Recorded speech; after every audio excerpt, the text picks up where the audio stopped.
नमस्कार, आप देख रहे हैं पब्लिक टाइम्स पूर्वांचल। मैं हूं हेमा। आइए जानते हैं देवरिया की खास खबरों को विस्तार से।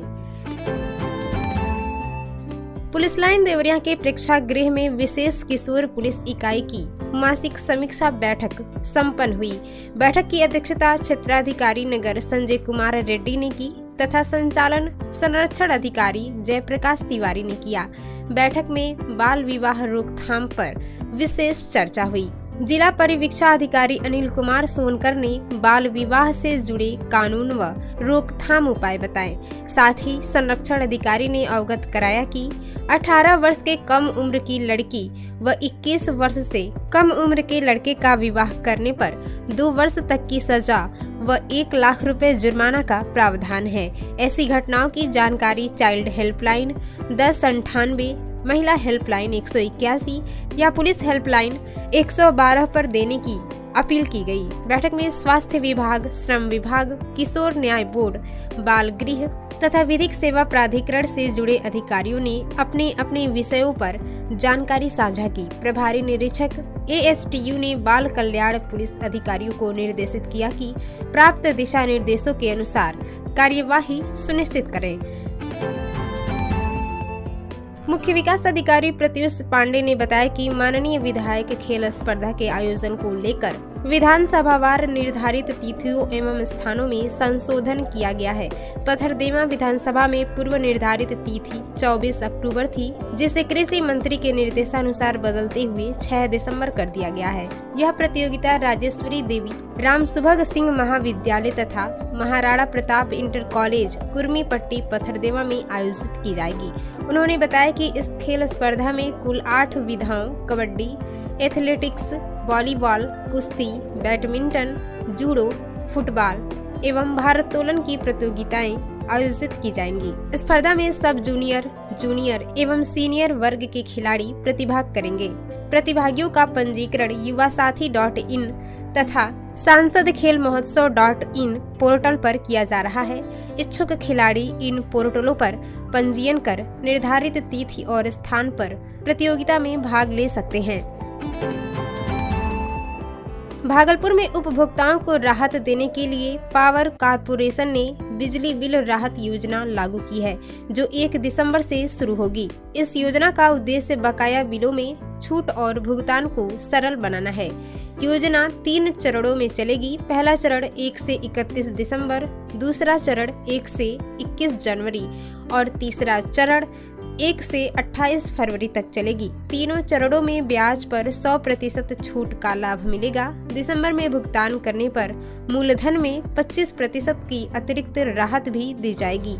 उपभोक्ता चाहे तो राशि मासिक किस्तों में जमा कर सकते हैं। कुंडौली फीडर से जेई राज शरण सिंह के अनुसार बिजली चोरी के मामले में पंजीकरण कराने पर राजस्व निर्धारण में 50% तक की छूट मिलेगी। चीनी मिल चलाओ संघर्ष समिति के तत्वावधान में बैतालपुर चीनी मिल को चलाने के लिए देवरिया कलेक्ट्रेट परिसर में चल रहा धरना आज 118वें दिन भी जारी रहा। चीनी मिल चलाओ संघर्ष समिति की अध्यक्षता मंजू चौहान ने की और उन्होंने कहा कि कृषि प्रधान देश के अन्नदाता किसान अपनी मांगों के लिए निरंतर शांतिपूर्ण धरना दे रहे हैं, लेकिन सरकार के कानों में जूं तक नहीं रेंग रहा। यह शर्मनाक है कि चीनी मिल को चलाने का वादा करने वाली सरकार वादा खिलाफी कर रही है।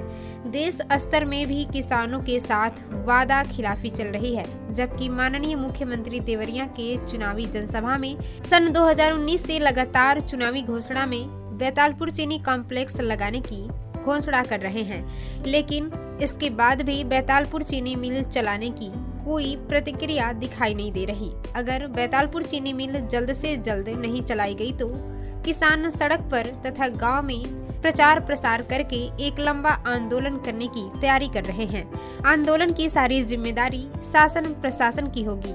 धरने पर बृजेंद्र मणि त्रिपाठी, पंडित वेद प्रकाश, मंजू चौहान, संजीव शुक्ला, उग्रसेन सिंह, इकबाल चौहान, हृदय नाथ यादव, बकरीद उर्फ बरकत अली, रामचंद्र चौहान, हरे राम राय, लाल बहादुर सिंह, परमानंद सिंह, विजय शंकर कर्मयोगी, महंत बजरंगी दास, ब्रह्मानंद चौहान, राम बदन प्रधान, श्री कृष्ण सैनी, राम प्रवेश यादव, अभिमन्यु यादव, विजय कुमार सिंह, श्रीकांत, राम किशोर वर्मा, रत्नेश सिंह, डॉक्टर चंद्रिका यादव, दीपू मणि इत्यादि लोग उपस्थित रहे।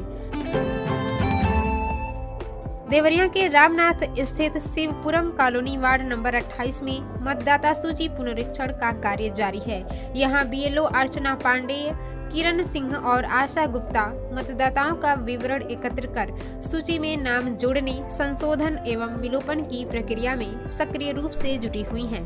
टीम घर घर जाकर फॉर्म भरवाने, आवश्यक दस्तावेज सत्यापित करने और नए मतदाताओं का पंजीकरण कराने में कार्यरत हैं। अधिकारियों के अनुसार लक्ष्य है कि वार्ड के सभी पात्र निवासियों के नाम सही रूप से मतदाता सूची में दर्ज हों, ताकि आगामी चुनाव में कोई भी मताधिकार से वंचित न रहे। खुकुंदू के बरवा उपाध्याय गांव निवासी सूर्यदेव सिंह साइबर ठगी के शिकार हो गए। एक जालसाज ने फोन कर बताया कि वह उनके खाते में 45,000 रुपए भेज रहा है और उन्हें यह राशि दूसरे खाते में ट्रांसफर करने को कहा। मोबाइल पर नकली मैसेज आने के बाद पीड़ित ने 2 बार में कुल 45,000 रुपए भेज दिए। बाद में बैंक पहुंचकर पता चला कि उनके खाते में कोई रकम आई ही नहीं थी। ठगी समझ में आने पर उन्होंने पुलिस और साइबर सेल में शिकायत दर्ज कराई। थानाध्यक्ष दिनेश कुमार मिश्र ने बताया कि मामले की जांच शुरू कर दी गई है और पीड़ित को साइबर सेल में आवेदन हेतु कहा गया है।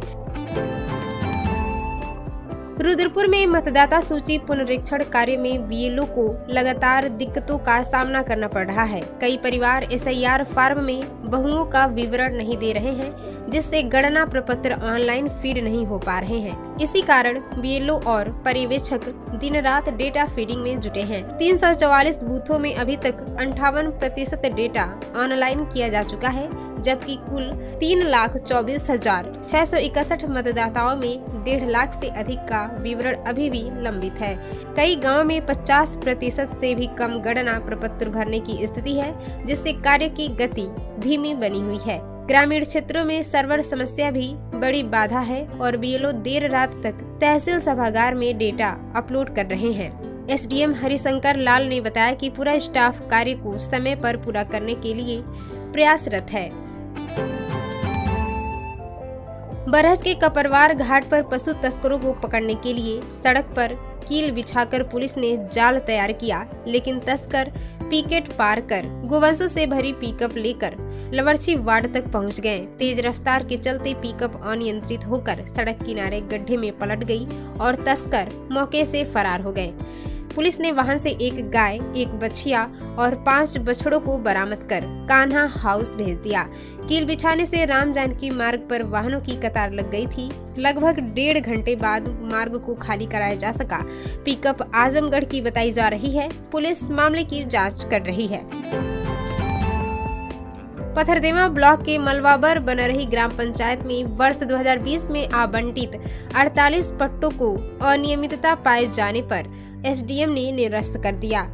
मामला एक ग्रामीण की शिकायत पर सामने आया, जिसने आरोप लगाया था कि प्रधान ने अपात्र लोगों को पैसे लेकर पट्टे दे दिए, जबकि असली भूमिहीन वंचित रह गए।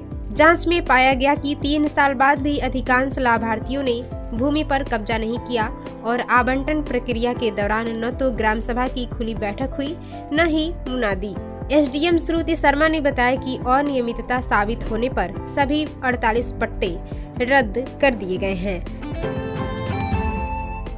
देवरिया के कसिया रेलवे ढाले पर फ्लाईओवर निर्माण की तैयारियां शुरू हो गई हैं। सेतु निगम ने प्रस्ताव शासन को भेज दिया है। फ्लाईओवर बनाने से रामगुलाम टोला, सिंधी मिल कॉलोनी, गायत्रीपुरम सहित आसपास के क्षेत्रों में रहने वाले लगभग 50,000 लोगों को राहत मिलेगी।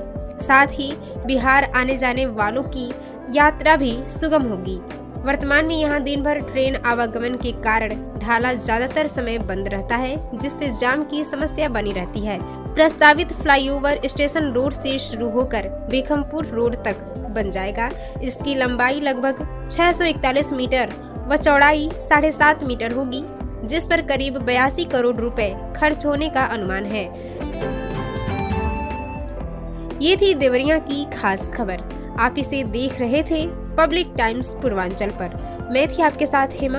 नमस्कार।